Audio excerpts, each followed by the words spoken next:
जय हिंद एवरीवन। अगर आप पूरे भारत में किसी भी राज्य से हो, आप तैयारी कर रहे हो टी आर्मी एग्ज़ाम की, आपका सपना है टाइर 12 आर्मी में जाने का, तो प्यारे दोस्तों आज की क्लास आप सभी के लिए रहने वाली है। आज हम बात करने वाले हैं टीए की स्पेशल क्लास सीरीज जो चल रही है। आपकी क्लास रहने वाली है आपकी 12 नंबर की, आप सभी के लिए क्लास यहाँ पे रहने वाली है, जिसमें हम इम्पोर्टेंट क्वेश्चन करने वाले हैं डिस्कस।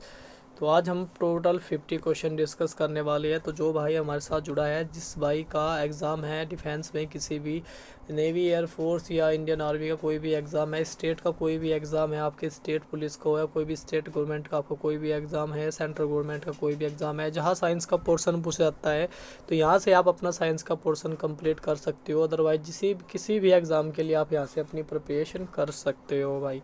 ठीक है, तो चलिए दोस्तों, हम जो यहाँ पे क्वेश्चन करने वाले हैं टॉप 50 क्वेश्चन करेंगे, जिसमें मैं आप सभी को एक्सप्लेन के साथ में हर एक चीज़ बहुत अच्छे से समझाते हुए चलूँगा। तो जो भी भाई मेरे साथ जुड़ा है तो वो अच्छे से क्लास ले रहा है, तो बिल्कुल सिलेक्शन उसको होना तय है, क्योंकि भर्ती आ रही है अक्टूबर में। और एग्ज़ाम की प्रिपरेशन आपकी इस बार इतनी ज़बरदस्त करा रहा हूँ पहले से, कि कोई भाई इस बार फाइनल मेरिट से बाहर ना आए। तो चलिए दोस्तों, इसी बीच में आपकी क्लास स्टार्ट कर देते हैं। तो सबसे पहले तो आपका नंबर 1 क्वेश्चन आपकी स्क्रीन पर आ चुका है। सूर्य की सतह पर तापमान कितना होता है? तो यहाँ से पूछा जा रहा है कि सूर्य की जो सतह है उस पर तापमान कितना होता है, तो ये होता है 6000 डिग्री सेल्सियस। ठीक है, तो सारे क्वेश्चन पहले मैं आपको बताऊंगा, उसके बाद फिर मैं आपको एक्सप्लेन करते हुए चलूँगा। सूर्य के बारे में अगर हम क्वेश्चन यहाँ पे स्टार्ट करें, तो सबसे पहले मैं सूर्य के बारे में ही आपको बताना चाहूँगा। सूर्य की जो ऊर्जा होती है वो नाभिकीय संलयन द्वारा उत्पन्न होती है। क्या होती है? सूर्य की जो ऊर्जा होती है वो नाभिकीय संलयन होती है, याद रखना है, नाभिकीय। सूर्य की ऊर्जा क्या होती है? नाभिकीय संलयन द्वारा होती है, संलयन। ठीक है, किसके द्वारा उत्पन्न होती है? नाभिकीय संलयन द्वारा उत्पन्न होती है। नंबर 1 क्वेश्चन यहाँ से आपका रेडी हो जाता है। नंबर 2 पे यहाँ पे क्वेश्चन, अगर नंबर 2 से क्वेश्चन यहाँ पे पूछा जाता है, तो ये भी आपको याद रखना है कि सूर्य सूर्य का आयतन जो है वो पृथ्वी के लगभग 13 लाख गुना अधिक है। सूर्य का जो आयतन है, आयतन हम बात करें यहाँ पे, सूर्य का जो आयतन है वो कितना है? पृथ्वी के लगभग, पृथ्वी के कितना है? लगभग, पृथ्वी के लगभग 13 लाख गुना। कितना? 13 लाख गुना, 13 लाख गुना है। ठीक है, 13 लाख गुना यहाँ पे हम ऐड कर देते हैं, 13 लाख गुना। ये आपका नंबर 2 का पॉइंट हो जाएगा। उसके बाद होता है उसके बाद अगला है कि सूर्य का जो द्रव्यमान है वो पृथ्वी से कितना है? सूर्य का जो द्रव्यमान है, हम द्रव्यमान की यहाँ पे बात करें तो द्रव्यमान यहाँ पे कितना हो जाएगा? लगभग है, लगभग में हम लिखेंगे यहाँ पे, लगभग कितना है? लगभग है 3 लाख, यहाँ पे 332। उसके बाद यहाँ पे हम लगा देंगे 000, 000। इकाई, दहाई, सैकड़ा, हज़ार, 10,000, लाख, 3,32,000 हो जाएगा। ठीक है, कितना हो जाएगा? 3,32,000 हो जाएगा। ये आपको याद रखना है, कितना अधिक है? 3,32,000 गुना अधिक है। ठीक है, यहाँ पे गुना लगा देना, गुना अधिक है। कुछ चीज़ें हैं जो इम्पोर्टेंट है। उसके बाद भी बहुत सारी चीज़ें हैं, अगर आपको मैं कराऊँ। सबसे पहले यहाँ पे सूर्य के प्रकाश की गति कितनी हो जाएगी? 3 गुना 10 की घात 8 मीटर प्रति सेकंड। ये भी लिख लेना आप, सूर्य के प्रकाश की गति 3 गुना 10 की घात 8 मीटर प्रति सेकंड। लिखोगे? लिख लेना भाई। उसके बाद अगला और भी है, सूर्य के सबसे, एक क्वेश्चन बहुत इंपॉर्टेंट है, सूर्य के सबसे निकट स्थित तारा कौन सा हो जाएगा? Proxima Centauri. सूर्य के सबसे निकट स्थित तारा कौन सा है, ये आपसे पूछा जाए तो आपको लिखना है, सूर्य के निकट तारा का नाम पूछा जाए तो तारा कौन सा हो जाएगा? प्रोक्सिमा। ठीक है, कौन सा हो जाएगा? ये आपसे क्वेश्चन बन सकता है, तो एकदम आप बता दोगे प्रोक्सिमा। ठीक है, ये प्रोक्सिमा तारा हो जाएगा, ये आपको याद रखना है। प्रोक्सिमा सेंचुरी क्या हो जाएगा? प्रोक्सिमा सेंचुरी, ये नोट करके रखना आपको। ठीक है भाई, ये सूर्य के बारे में जितने भी क्वेश्चन थे इंपॉर्टेंट, वो सारे के सारे मैंने आपको लपेट दिए, और आपने भी वो क्वेश्चन अच्छे से दिमाग में रिवाइज कर लेना भाई उनको। उसके बाद अगला क्वेश्चन आपकी स्क्रीन पे आ चुका है, जिसमें हम बात करने वाले हैं पृथ्वी का व्यास कितना है? लगभग 12,742 किलोमीटर। पृथ्वी का व्यास पूछा जाए तो बता देना, लगभग 12,742 किलोमीटर है। चंद्रमा पर गुरुत्वाकर्षण पृथ्वी का कितना होता है? वो होता है 1/6। कितना होता है? वो होता है 1/6 होता है। ये भी आपको याद रखना है। ठीक है, चलिए उसके बाद अगला क्वेश्चन है,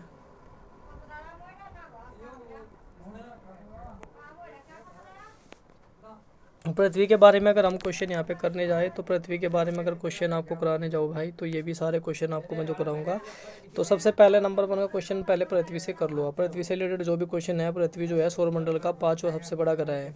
क्या है? सौरमंडल का 5वां सबसे बड़ा ग्रह है। सौरमंडल का 5वां सबसे बड़ा ग्रह, मंडल का 5वां सबसे बड़ा ग्रह है। कौन सा है? 5वां सबसे बड़ा ग्रह है। ठीक है, ये भी आपको नोट कर लेना है, सबसे बड़ा ग्रह हो जाएगा। ठीक है भाई, चलिए उसके बाद और भी लिखेंगे इसके पॉइंट हम यहाँ। उसके बाद नंबर 2 पॉइंट है, उसको भी नोट करना। नंबर 2 पॉइंट क्या हो जाएगा? पृथ्वी जो है सौरमंडल का एक ऐसा ग्रह है जिस पर जीवन है। सबसे पहले तो जीवन क्या पर है? पृथ्वी पर ही जीवन है। ये सबसे ऐसा एक ग्रह है जहाँ पर जीवन है, ये बहुत इंपॉर्टेंट है। और पृथ्वी अपने अक्ष पर कितना है? 231/2 डिग्री सेल्सियस झुकी हुई है। कितना झुकी हुई है अपने अक्ष पर जो है? कितना झुकी हुई है ये भी आपको रखना है, 231/2 डिग्री। ठीक है, इतना झुकी हुई है। और पृथ्वी का जो आकार है, आकार पूछा जाए, आकार जो है पृथ्वी का, आकार के बाद पूछा जाए, आकार से क्वेश्चन बने तो कैसा है ये आकार? ये जियाड है। कैसा है? जियाड। कैसा है भाई? जियाड। ये आपको याद रखना है। और उसके बारे में बहुत सारे पृथ्वी की परिधि, लंबाई, बहुत सारी चीज़ें हैं। जैसे इसकी पृथ्वी की ध्रुवीय परिधि कितनी है? 40,008 किलोमीटर है। परिधि की रेखीय लंबाई कितनी है इसकी? 40,075 है। तो पृथ्वी का जो है 71, पृथ्वी पर जो है एक इम्पोर्टेंट फैक्ट है, पृथ्वी पर जो है ना 71% जलीय भाग है। कितना? 71% जो है वो जलीय भाग है पृथ्वी पर। कितना? 71% जो है जलीय भाग है पृथ्वी पर। ये आपको नोट कर लेना है। ठीक है, और पृथ्वी के सबसे नज़दीक ग्रह कौन सा स्थित है? हो जाएगा शुक्र। कौन सा ग्रह? शुक्र ग्रह पृथ्वी के सबसे नज़दीक स्थित है। ठीक, ये सारे इंपॉर्टेंट फैक्ट पृथ्वी से रिलेटेड आप सभी के लिए हो जाएंगे। तो बिल्कुल आपने आराम से इन चीज़ों कर लेना। नेक्स्ट बनता था आपका चंद्रमा। ठीक है, चंद्रमा से भी क्वेश्चन बना था, तो चंद्रमा वाला क्वेश्चन भी देख लेते हैं एक बार। चंद्रमा वाला जो क्वेश्चन बना था उसको भी देख लेते हैं। तो चंद्रमा पर गुरुत्वाकर्षण कितना हो जाएगा? वो 1/6 में आपको करा दिया। ठीक है, और यहाँ से ज़्यादा क्वेश्चन नहीं बनते हैं। जो क्वेश्चन बनते हैं इंपॉर्टेंट वो चीज़ें मैं आपको करा दी। ठीक, अगर आपके मन में कोई भी डाउट चल रहा है तो एक चीज़ है यहाँ पे चंद्रमा से रिलेटेड, वो भी करा देता हूँ साथ साथ में। चंद्रमा जो है पृथ्वी का एकमात्र, ये जो है पृथ्वी का एकमात्र, ये पृथ्वी का एकमात्र जो है प्राकृतिक उपग्रह है। क्या है? प्राकृतिक उपग्रह है। प्राकृतिक उपग्रह है पृथ्वी का, ये आपको नोट रखना है चंद्रमा के बारे में। और चंद्रमा के बारे में है, चंद्रमा को जीवाश्म ग्रह भी कहा जाता है। इसको क्या कहता है? जीवाश्म ग्रह। जीवाश्म ग्रह भी कहा जाता है इसको, जीवाश्म ग्रह कहा जाता है। ठीक है, और पृथ्वी से चंद्रमा का 59% हिस्सा ही दिखाई पड़ता है। पृथ्वी से चंद्रमा कितना हिस्सा दिखाई पड़ता है? 59%। 59% हिस्सा ही ओनली जो है दिखाई देता है। क्या से? ये दिखाई देता है पृथ्वी से चंद्रमा का। अगर आप पृथ्वी से चंद्रमा को देखोगे तो 59% ही दिखाई देगा आपको।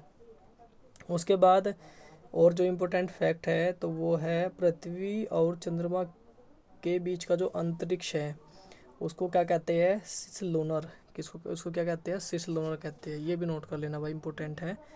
पृथ्वी, मैं लिखवा देता हूँ, पृथ्वी और चंद्रमा, पृथ्वी और चंद्रमा के बीच का अंतरिक्ष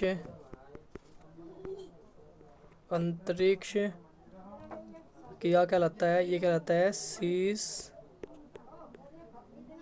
लूनर। क्या कहलाता है? सिस लूनर कहलाता है। ठीक है, ये रखना आपको याद, ये आपके लिए इम्पोर्टेंट है।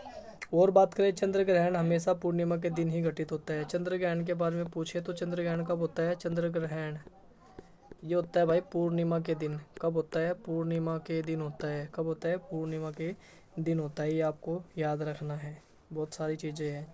उसके बाद सूर्य ग्रहण होता है अमावस्या के दिन। चंद्र ग्रहण और सूर्य ग्रहण दोनों याद करना, दोनों इंपॉर्टेंट है आप सभी के लिए। ठीक है, तो चलिए उसके बाद आगे बढ़ते हैं। और भी बहुत सारे क्वेश्चन हमें डिस्कस करने हैं, जिसमें हम बात करेंगे अगला क्वेश्चन, सबसे चमकीला ग्रह कौन सा हो जाएगा? शुक्र हो जाएगा। सबसे चमकीला ग्रह कौन हो जाएगा? यहाँ पे शुक्र हो जाएगा। और सूर्य के सबसे निकट कौन हो जाएगा? बुध हो जाएगा। सूर्य के सबसे निकट ग्रह कौन सा हो जाएगा? बुध हो जाएगा भाई। ठीक, सौर ऊर्जा किस प्रकार की ऊर्जा है? ये नवीकरणीय ऊर्जा है। कैसी है? नवीकरणीय ऊर्जा। वायुमंडल में सबसे अधिक गैस कौन सी पाई जाती है यार? ये पाई जाती है नाइट्रोजन। कितने परसेंट? 78% पाई जाती है। ठीक है।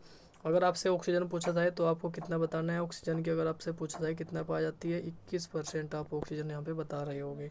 ठीक। चलिए उसके बाद अगला क्वेश्चन आपकी स्क्रीन पे आ चुका है, जिसमें हम बात करेंगे ओजोन परत का कार्य क्या है। ओजोन परत का कार्य क्या है? ये हमारे शरीर में हमारी जो है यूवी किरणें होती है उससे रक्षा करती है, यानी पराबैंगनी किरणों से जो हानिकारक पराबैंगनी किरणें आती है तो उससे हमारी जो है रक्षा करती है। उसके बाद पृथ्वी की सबसे बाहरी परत क्या कहलाती है? भूपर्टी कहलाती है। क्या कहलाती है? भूपर्टी कहलाती है। ओजोन परत के बारे में अगर आपके मन में कोई भी डाउट, कुछ चीज़ें चल रही है तो मुझे एकदम बता देना, क्योंकि ओजोन परत से रिलेटेड जो भी क्वेश्चन बनेंगे, इंपॉर्टेंट फैक्ट जो भी रहेंगे, वो सारे के सारे मैं आपको करा दूंगा। ठीक है। इससे पहले भी मैं एक क्लास ली थी जिसमें मैंने ओजोन परत के बारे में आपको बहुत अच्छे से एक्सप्लेन किया था। तो जो आपने अभी तक क्लास नहीं देखी तो वो क्लास आपको मिल जाएगी, उस क्लास में जाके आप देख के जो हमारी ये साइंस स्पेशल क्लास चल रही है, इसी क्लास में आपको मिल जाएगी। तीसरे चौथे नंबर की क्लास है जिसमें मैंने आपको सारी चीज़ें करा रखी है। ठीक। चलिए उसके बाद अगला क्वेश्चन है आपकी स्क्रीन पर, जिसमें हम बात करने वाले हैं ज्वालामुखी से क्या निकलता है। ज्वालामुखी से निकलता है लार्वा। ठीक है, लावा निकलता है। क्या निकलता है? लावा निकलता है। और भूकंप की तीव्रता किस में नापी जाती है? रिएक्टर स्केल में नापी जाती है। मानव शरीर में कितनी कशेरुकाएँ होती है? ये होती है 33। कितनी होती है? 33। पीएच, रक्त का पीएच मान कितना होता है? 7.4 होता है। क्या होता है? 7.4। उसके बाद हम बात करेंगे यहाँ पे पीएच मान, सिरके का पीएच मान। अगर आपसे पूछा जाए सिरके का पीएच मान बताओ, तो सिरके का पीएच मान कितना होता है? 2.4 होता है।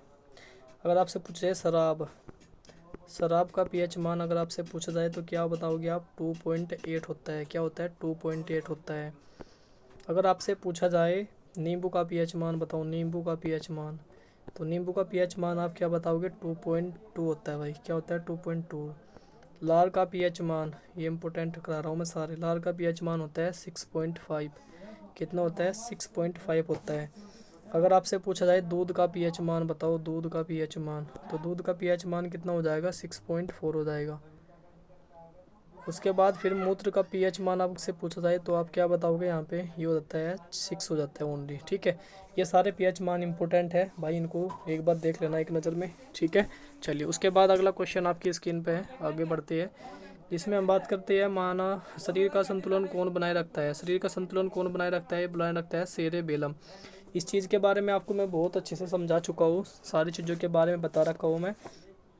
ये जो भी सेरेबेलम के बारे में, सेरेब्रम के बारे में, अग्र मस्तिष्क, पश्च मस्तिष्क, सारी चीज़ें मैं आपको बहुत अच्छे से करा रखी है। तो भाई अगर फिर भी एक बार बोलते हो तो मैं आपको बता देता हूँ। ठीक है। मस्तिष्क के भाग के बारे में अगर हम पढ़ें तो एक होता है अग्र मस्तिष्क। ठीक है। एक होता है आपका अग्र मस्तिष्क। ठीक है। और अग्र मस्तिष्क के भी जो पार्ट होते हैं मैं आपको ऐसे बताऊंगा। ठीक है। बाकी आप इनको लिखना चाहो, एक होता है पश्च मस्तिष्क। पश्च मस्तिष्क। ठीक है। ये आप चीज़ें लिखो, बाकी मैं आपको बता रहा हूँ, ये लिखना काम आपका है। ठीक है। अगर मस्तिष्क के कितने भाग होते हैं? इसके भाग होते हैं 3।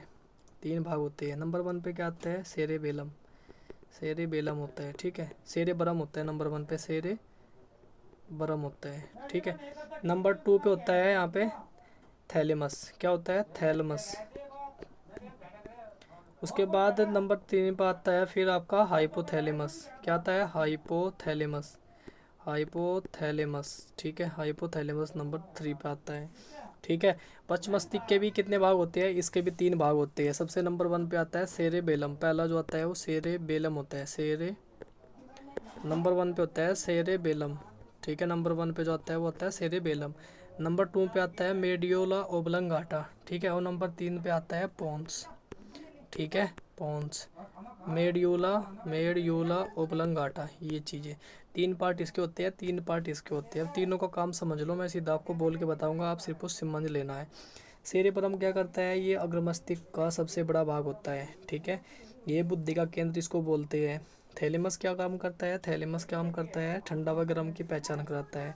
हाइपोथैलेमस क्या होता है? जैसे हमें भूख प्यास लगनी, प्यार होना, करना होना, गुस्सा आना, दुख होना, वो सारा काम इसका होता है। लव हार्मोन्स, लव वगैरह सब उसी में आता है वो। उसके बाद पश्च मस्तिष्क के भी 3 भाग है, जिसमें सेरेबेलम ये क्या काम करता है? इसको छोटा दिमाग बोलते हैं। छोटा दिमाग क्या बोलते हैं? इसको छोटा दिमाग बोलते हैं। ये शरीर का संतुलन बनाए रखता है और ये बोलने में जो है सहायक होता है। शराब से जो है, अल्कोहल से प्रभावित हो जाता है।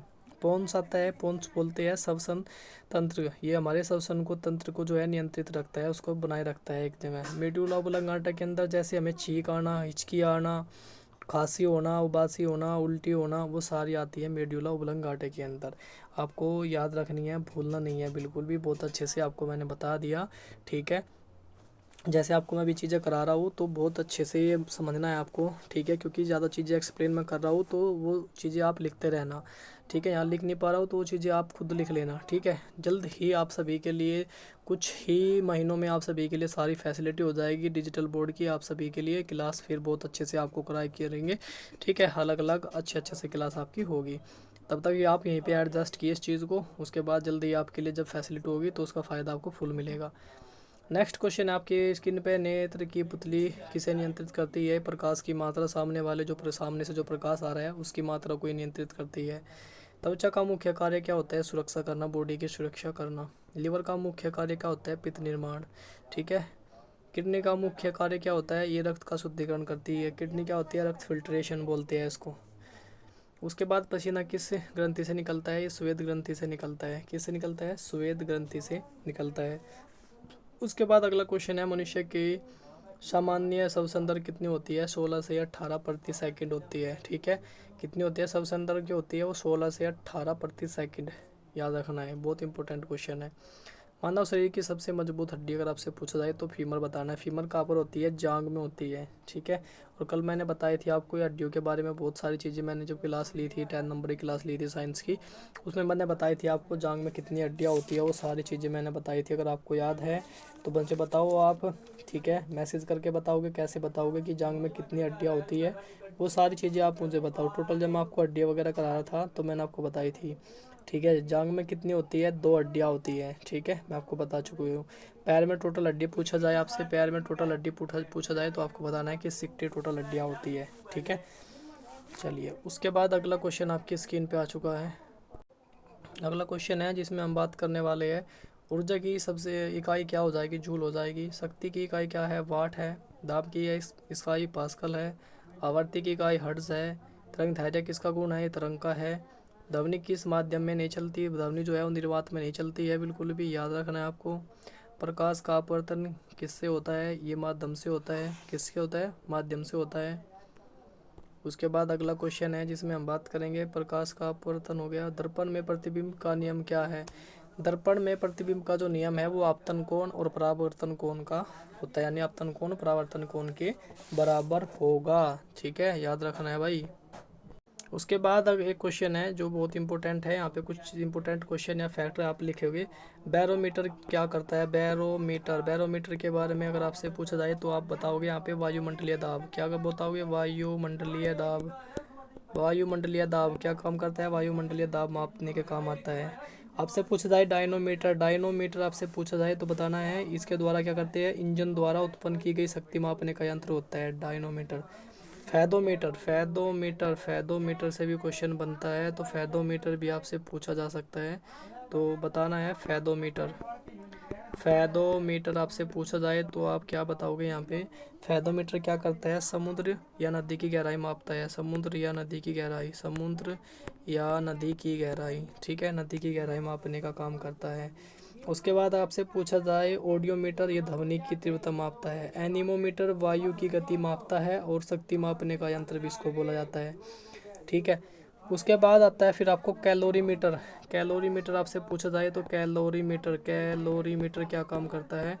कैलोरीमीटर आपसे पूछा जाए तो ये भी आपको बताना है, ये ऊष्मा की मात्रा क्या करता है? ये ऊष्मा की मात्रा को मापता है, ऊष्मा की मात्रा, ये भी आपको नोट करना है, ठीक।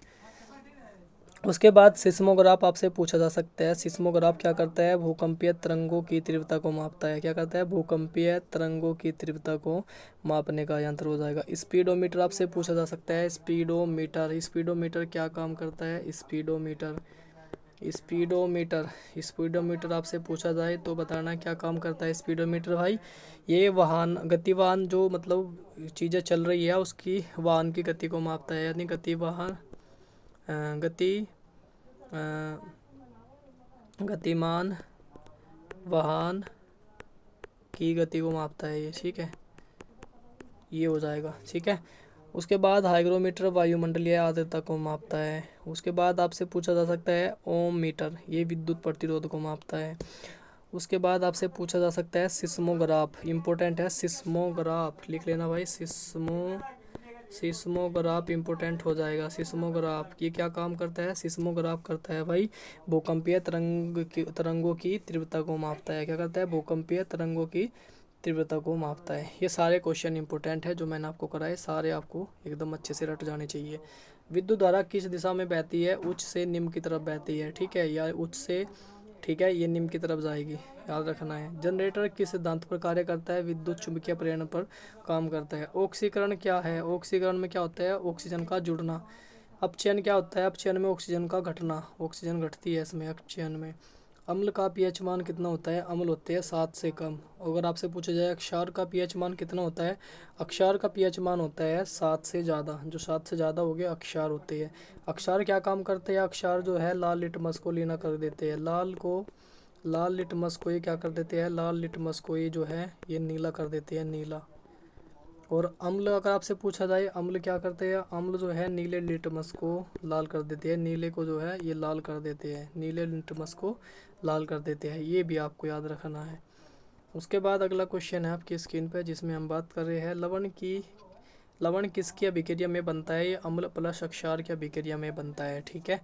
उसके बाद स्टील किसका मिश्र धातु हो जाएगा? स्टील में क्या होता है? लोहा और कार्बन होता है। पीतल किसका मिश्र धातु है? तांबा और जस्त का। तीनों चीज़ करा दी साथ साथ में, तीनों नोट कर लेना भाई, क्वेश्चन बहुत ज़्यादा बनते हैं ये, ठीक है। तो तीनों मैंने ऐड कर दी एक साथ। पीतल किसका मिश्र धातु है? पीतल हो जाएगा आपका तांबा और जस्ते का। कांसा किसका है? तांबा और टिन का। किसका हो जाएगा? तांबा और टिन। जंग लगना किसका उदाहरण है भाई? जंग लगना होता है ऑक्सीकरण, ये ऑक्सीकरण का उदाहरण है, याद रखना है। आपसे पूछा जा सकता है कि ऑक्सीकरण का उदाहरण बताओ, इनमें से कौन सा है? तो जंग लगना। प्लास्टिक किस प्रकार का पदार्थ है? प्लास्टिक जो है वो आपको हो जाएगा कृत्रिम बहुलक, ठीक। चलिए उसके बाद अगला क्वेश्चन है आपकी स्क्रीन पे, जिसमें हम बात कर रहे हैं प्रकाश संश्लेषण में कौन सी जो है गैस निकलती है? ये ऑक्सीजन निकलती है। कौन सी निकलती है? प्रकाश संश्लेषण में ऑक्सीजन गैस निकलती है और कार्बन डाइऑक्साइड को जो है ग्रहण करती है। पौधों में भोजन किस रूप में संचारित होता है? ये होता है संग्रहित स्टार्च के रूप में, पौधे जो है अपना भोजन को संग्रहण करते हैं।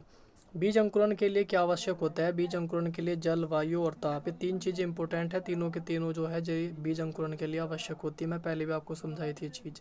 परागण किससे संबंधित हो जाएगा? ये परागण होता है प्रजनन से संबंधित। किससे? प्रजनन से संबंधित हो जाएगा। चलिए उसके बाद अगला क्वेश्चन, और क्वेश्चन आपके रहने वाले हैं सारे के सारे इंपॉर्टेंट। मनुष्य के शरीर में कुल कितनी हड्डियां होती है? 206 हड्डियां होती है। टोटल हड्डियों की संख्या बात करें तो 206 हो जाएगी। मानव मस्तिष्क का सबसे बड़ा भाग क्या हो जाता है? सेरेब्रम हो जाता है। क्या हो जाता है? सेरेब्रम हो जाता है। इससे पहले भी, अभी मैं थोड़ी देर आपको पहले भी मैं आपको सारी चीज़ें करा रहा था, वो सारी चीज़ें आपको मैंने, छोटा दिमाग बड़ा दिमाग किसको कहते हैं, सेरेब्रम का क्या क्या होता है, ठीक है, भूख प्यास लगना ये क्या से होता है, ये जो हाइपोथैलेमस का काम होता है, मेडुला ओब्लांगेटा क्या करता है, छींकना, आपको बासी आना, ठीक है, उल्टी लगना, ये सारा मेडुला ओब्लांगेटा होता है। मैं सारी चीज़ें आपको अच्छे से एक्सप्लेन कर दी। रक्तचाप का सामान्य तापमान कितना होता है? ये होता है 120/80 mm ऑफ Hg होता है। पूरा नोट करके रखना, इसमें बहुत मिस्टेक होती है। आपने देखा 120 ऑफ बाई आपने 80 तो देख लिया, बाकी आपने आगे नहीं देखा ये पूरा, तो गड़बड़ हो सकती है। ये देखना mm ऑफ Hg होता है पूरा। इंसुलिन की कमी से कौन सा रोग हो जाता है? मधुमेह रोग हो जाता है। आयरन की कमी से कौन सा रोग होता है? एनीमिया हो जाता है। ऐसे आयरन ऐसे एनीमिया। मानव शरीर की सबसे बड़ी ग्रंथि पूछा जाए तो आपको बताना है लीवर, यकृत आपको बताना है, ठीक है। और सारे क्वेश्चन एकदम बेहतरीन थे। कैसी लगी आज की क्लास? कमेंट करके सारे भाई बिल्कुल बताएंगे। अगर आपको क्लास अच्छी लगी है तो अपने दोस्तों में शेयर कर देना। और रही बात भाई क्लास की, जो नेक्स्ट क्लास आएगी वो सारी की सारी क्लास आपके लिए स्पेशल है भाई। क्लास को अपने दोस्तों में शेयर करो ज़्यादा से ज़्यादा भाई। जो भी हमारे साथ जुड़े हैं अपनी प्रैक्टिस को कंटिन्यू करते रहना, यहीं से आपका सिलेक्शन होने वाला है। जो भी क्लास आपको करा रहा हूँ सारी जैन बना है, एकदम मस्त क्लास है। चलिए दोस्त, फिर मिलते हैं नेक्स्ट वीडियो में, तब तक के लिए जय हिंद जय भारत।